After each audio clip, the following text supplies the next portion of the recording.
రైతాంగం గురించి చెప్పుకోవాలంటే అది ఎన్ని రోజులు కూడా చెప్పినా వడవని కథ అధ్యక్ష.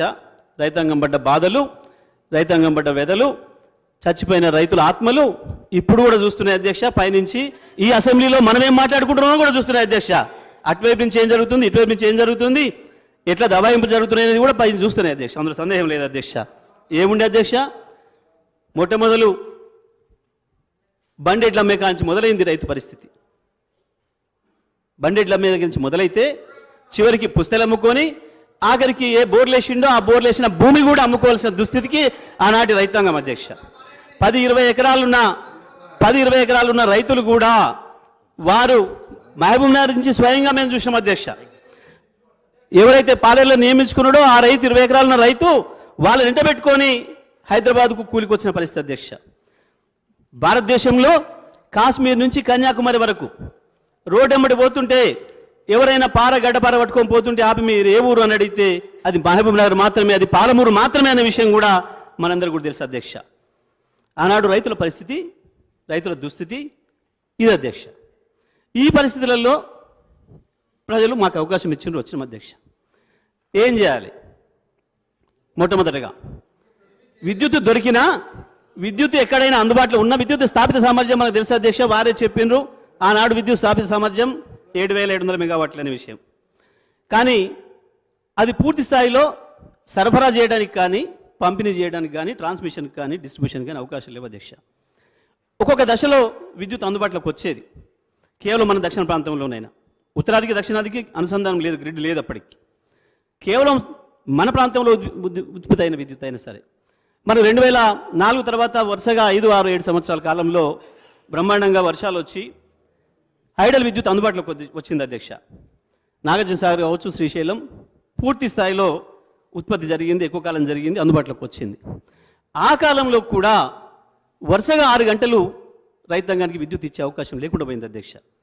ఒక 33 kV 11 kV సబ్స్టేషన్ నుంచి విద్యుత్ ఇవ్వాలంటే 3 గంటలకు మించి ఒక ఫీడర్లో ఇచ్చే అవకాశం లేదు అధ్యక్ష అన్నాడు. ఎందుకంటే దానిపైన 133 అందుబాటులో లేదు, దానిపైన 220 అందుబాటులో లేదు, దానిపైన 400 kV అందుబాటులో లేవు అధ్యక్ష. బ్యాక్ డౌన్ చేయాల్సిన పరిస్థితి వచ్చింది. జల విద్యుత్తును కూడా బ్యాక్ డౌన్ చేయాల్సిన పరిస్థితి వచ్చింది అధ్యక్ష నాడు. ఎందుకంటే ట్రాన్స్మిషన్, డిస్ట్రిబ్యూషన్ సిస్టమ్స్ లేకపోవడం వల్ల. ఆ రోజు ఉండే ఉద్యోగస్తులకు ఒక కళ ఉండేది. మన ఏఈలు కావచ్చు, డిఈలు కావచ్చు, ఇవాళ ఎస్సీలైన వాళ్ళు, సీజీఎంలు అయిన వాళ్ళు, కొంతమంది డైరెక్టర్లు అయిన వాళ్ళు కూడా ఆనాడు వాళ్ళు ఇంకా కింది స్థాయిలో ఉద్యోగాలు ఉన్నప్పుడు ఎప్పుడైనా మా జీవితంలో వరుసగా 6 గంటలు రైతాంగానికి కరెంట్ ఇవ్వగలుగుతామా అనేది ఒక కళ ఉండే అధ్యక్ష అది వాళ్ళకు. కానీ ఇవాళ 24 గంటల విద్యుత్తుని ఇవ్వాలని చెప్పి వ్యవసాయానికి కూడా నిర్ణయం చేసిన మరుక్షణం అందరికంటే ఎక్కువ సంతోషపడ్డది మా విద్యుత్ ఉద్యోగులే అధ్యక్ష, అందులో సందేహం లేదు అధ్యక్ష. ఒకవైపు ఇది పరిస్థితి, విద్యుత్ ఇది. గ్రామాలకు వెళ్ళాలంటే విద్యుత్ అధికారుల పరిస్థితి ఏందో తమరికి కూడా తెలుసు అధ్యక్ష. గ్రామాలకు వెళ్తే పొరపాటున వసూళ్ళ కనుక పోతే ఏ ఊర్లో కూడా గ్రామ పంచాయతీ ఆఫీసులో వేసి తాళం పెట్టని ఊరు లేదు అధ్యక్ష మా విద్యుత్ సిబ్బందిని ఆనాడు. లేదు, రైతాంగానికి వ్యవసాయం వదిలిపెట్టి ఇంకొక ప్రత్యేకమైన పని ఉండే అధ్యక్ష. సబ్ స్టేషన్ల ముందుకు రావాలి, ధర్నాలు చేయాలి. అందులో ఎవరో ఒకరిద్దరు ఆవేశపరులు ఉంటే లోబడికి వెళ్ళి ఆ ఉన్న 2, 3 కుర్చీలు ఇరగొట్టాలి, కేసుల పాలు కావాలి అధ్యక్ష. ఇది ఆనాడున్న పరిస్థితి అధ్యక్ష. ఇది వాస్తవం కాదని ఎవరు చెప్పగలరు? చెప్పండి అధ్యక్ష. ఒకవైపు ముఖ్యమంత్రి గారి పార్టీ, ఇప్పుడున్న ముఖ్యమంత్రి గారి పార్టీ ఆనాడు అధికారులు ఉంటే ఇవాళ ఉప ముఖ్యమంత్రి గారి పార్టీ ధర్నాలు చేసింది, రాస్తారోకోలు చేసింది. ఇదే హౌస్లోకి ఎండిపోయిన కంకులు, వరి కంకులు, మక్క కంకులు, పత్తి చేలు తీసుకొని వచ్చింది. ఒకవేళ వీరి పార్టీ అధికారంలో, ఉప ముఖ్యమంత్రి గారి పార్టీ అధికారంలో ఉన్నాడు, ముఖ్యమంత్రి గారి పార్టీ ఆ పని చేసింది అధ్యక్ష. ఈ సభలో ప్రతిరోజు నిత్యకృష అధ్యక్ష. ఆ రోజు ఈ సభలో రికార్డులున్నాయి అధ్యక్ష. నేను చెప్పేది అబద్ధమైతే, నేను చెప్పేది అసత్యమైతే, నేను చెప్పేది వాస్తవ దూరం అయితే ఈ సభలోనే రికార్డులు ఉన్నాయి అధ్యక్ష. తీసి చూడవచ్చు అధ్యక్ష, పరిశీలించవచ్చు అధ్యక్ష. మేము చెప్పింది నిజమే కనుక పొరపాటు అనుకుంటే. ఇదే ముఖ్యమంత్రి, ఉప ముఖ్యమంత్రి సాక్ష్యం అధ్యక్ష. వీళ్ళే పాత్రదారులు అధ్యక్ష అన్నాడు, వేరే ఎవరో కాదు. వీరిద్దరే పాత్రదారులు, అందులో సందేహం లేదు. ఉన్నారు, మా వాళ్ళు కూడా ఉన్నారు, అందులో సందేహమేం లేదు. మా వాళ్ళు కూడా ఉన్నారు, లేరని నేను అనడం లేదు. మీ పార్టీలో నేను చెప్పింది మీ పార్టీల గురించే, అందులో సందేహం లేదు అధ్యక్ష. ఏం జరిగింది ఆనాడు విద్యుత్ ఈ సమస్య ఉండడం వల్ల?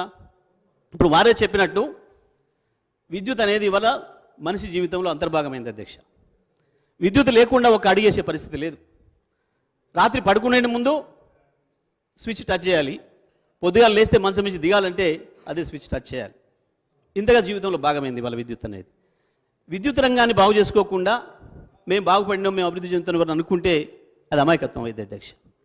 మరి అటువంటి పరిస్థితులలో గౌరవ ముఖ్యమంత్రి కేసీఆర్ గారు అన్నాడు మొట్టమొదటిగా విద్యుత్ రంగం పైన దృష్టి సారించి తను ప్రమాణ స్వీకారం చేసిన మరుక్షణం మొట్టమొదటిగా నియమించుకుంది సీఎండీలను అధ్యక్ష.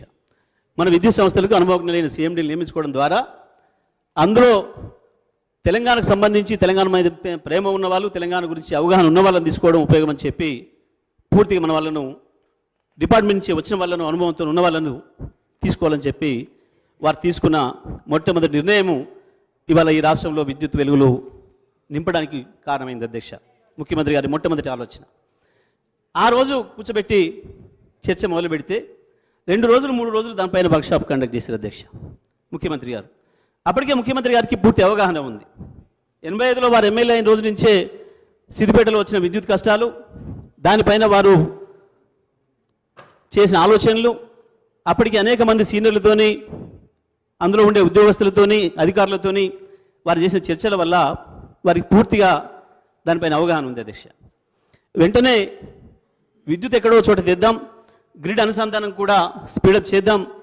అప్పటికే గ్రిడ్ అనుసంధానం సంబంధించి కేంద్రం నుంచి అవకాశం వచ్చినా అలా ఇక్కడున్న సమైక్య ఆంధ్రప్రదేశ్ ముఖ్యమంత్రి గారు దాని పట్ల కొంత నిర్లక్ష్యం వహిస్తే కూడా ఆ తర్వాత వెంటనే దానికి సంబంధించిన గొడవ కూడా ఇక్కడ జరిగింది, వారి ఛాంబర్ ముందర జరిగింది.